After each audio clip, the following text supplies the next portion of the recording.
Halo guys, balik lagi di Uki Kevin Official. Kita lanjut lagi dalam kasusnya Agus, guys. Di sini ada beberapa info terbaru dari kasusnya Agus dan kita lihat ya beritanya seperti apa. Tapi sebelumnya bantu subscribe Uki Kevin, guys. Nah, kita langsung saja simak videonya, guys. Baik ya, Mas Agus juga kalau bisa ya stop berkeluar-keluar di media-media untuk menjelekkan saya karena saya tidak melakukan hal tersebut. Seperti itu aja. Ya, jadi pada prinsip awal, Agus sebelum menggunakan uang tersebut dikatakan untuk bayar rumah lah, untuk belanja dan lain-lain. Seandainya Agus pada saat itu sebelum menggunakan, menginformasikan saja. Artinya menyampaikan kepada Teh Novi, Teh kebetulan saya ini lagi butuh kasur, saya mau beli kasur misalnya. Atau Teh kebetulan saya kan sekarang tinggal di rumahnya Wawa kasihan begini-begini. Saya yakin ketika itu disampaikan, dan Teh Novi membuat datanya untuk nanti seandainya suatu saat ada diminta pertanggungjawabannya oleh donatur, saya kira nggak akan jadi masalah. Ini intinya adanya ketidaktransparansi. Saya ingin menyampaikan bahwa tujuan kita sekarang sama. Jadi sejak awal dari pihak Agus dengan Teh Novi punya tujuan yang sama. Intinya pengobatan mata, pengobatan fisik terhadap Agus. Kalau tujuan sudah sama, tinggal dibuat mekanisme yang baik. Nah, mekanisme itu sudah juga kita tawarkan kepada Agus yang sangat-sangat fair. Di mana kalau memang opsi pertama, uang tersebut tetap di yayasan, dari pihak Agus boleh ikut mengawasi, boleh ikut dalam transparansi penggunaan uang tersebut dan pengelolaan uang tersebut, itu diperbolehkan. Bahkan opsi kedua, kita menunjuk pihak ketiga, ya, yang mana kita juga mengirim orang untuk mengawasi itu. Artinya, ini sudah adalah penawaran yang sangat-sangat fair.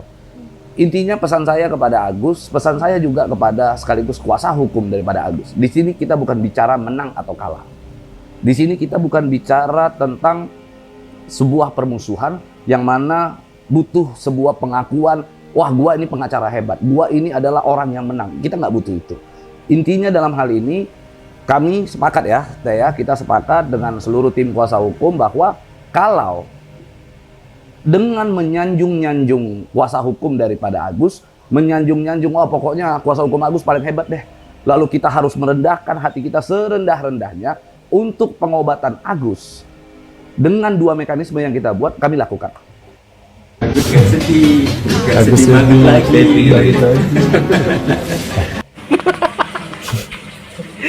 Agus gak sedih, Agus gak sedih sekarang.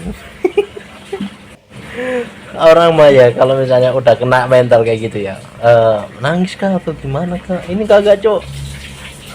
Habis viral langsung Agus gak sedih, Agus gak sedih. Ngerti kali ya sosial media ngesin duit, makanya dia Agus gak sedih, Agus gak sedih.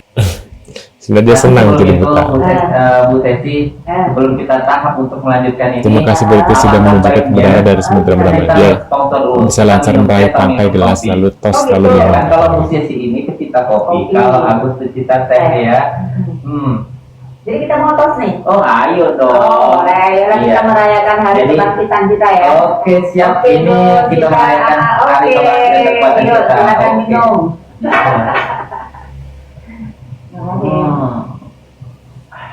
Segar banget. Ya, alhamdulillah. Iya, alhamdulillah, itulah nikmat Allah ya kan, Bu ya. Iya, betul.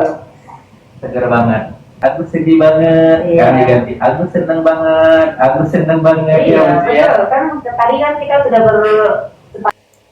Seneng ya dia ya, berasa kayak artis ya. Kayaknya semakin diberitakan semakin kayak wow, gue artis loh, gue setiap ada berita tentang gue langsung upload. Kayaknya seperti itu, guys. Jadi dia sebenarnya bukan sedih tapi senang dengan kejadian dia buta gitu ya. Jadi dia harusnya bersyukur dengan namanya Aji, dan kalau bisa ya ringankan ya hukuman buat Aji. Karena apa? Kalau bukan Aji gitu ya, mungkin dia nggak kasih terkenal ini, apalagi sama dibantu dengan Teh Novi gitu ya. Kalau nggak masuk di kontennya Teh Novi, dia nggak akan mungkin gitu ya bisa terkenal seperti sekarang gitu loh, guys ya. Aduh Gus. Dan ini ada lagi hajar faktual kata Farhat katanya, guys. Kita lihat bareng-bareng. Sebentar lagi faktual kita hajar, itu kata Farhat Abbas. Dan bentar lagi faktual kita hajar, ya. Hukum jamin rakyat, dihajar pakai hukum.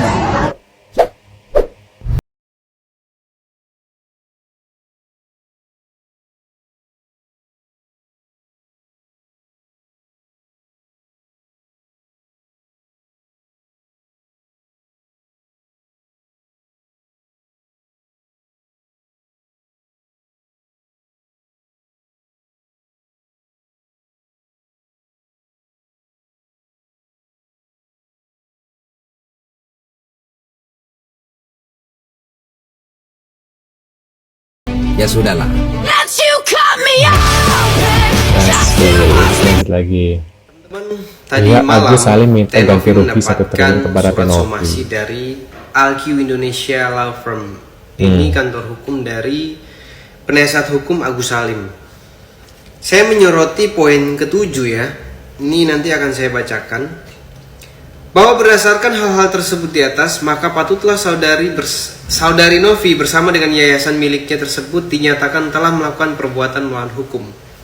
Maka atas tindakannya, bersama dengan ini kami meminta kepada saudari Novi untuk membayar ganti kerugian kepada klien kami dengan kerugian material sebesar 1,3 miliar rupiah dan kerugian imaterial sebesar 1 triliun rupiah.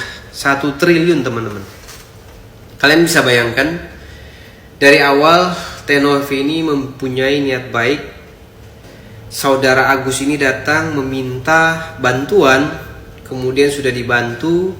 Tenovi merasa bantuannya kurang, kemudian minta tolong kepada Bang Densu ya, agar supaya dicarikan donasi, tujuannya untuk bisa membantu Mas Agus ini, Saudara Agus Salim. Tapi kemudian dilaporkan ke kepolisian, dan saat ini somasi ini meminta kerugian imaterial 1 triliun rupiah teman-teman. Niat awal membantu malah akhirnya meminta nominal sebesar ini. Ini menurut saya kesempatan dalam kesempitan ya. Di poin 8 ini dituliskan begini, bahwa kami memberikan kesempatan kepada saudari Novi untuk membayarkan ganti kerugian tersebut di atas paling lambat dalam waktu 3 hari. Jadi dikasih waktu 3 hari teman-teman. 3 hari untuk membayar ganti kerugian material dan imaterial. Imaterialnya 1 triliun. Luar biasa ya. Ini pengadilan saja memberikan waktu biasanya 14 hari ya. Ini hanya 3 hari. Terus kemudian di poin 9, bahwa apabila sampai pada waktu yang ditentukan tersebut saudari Novi tidak kunjung melakukan ganti kerugian kepada klien kami, maka patutlah kami menilai saudari Novi tidak memiliki itikat baik untuk menyelesaikan permasalahan hukum dengan klien kami. Oleh karena itu, kami berhak untuk mengajukan gugatan perbuatan melawan hukum terhadap saudari Novi beserta yayasan Aku pada pengadilan negeri yang berwenang. Teman-teman, sebenarnya pada awal kasus ini saya menilai bahwa penasihat hukum Agus Salim ini tahu ini bukan uang Agus. Maka kenapa mereka belum mengajukan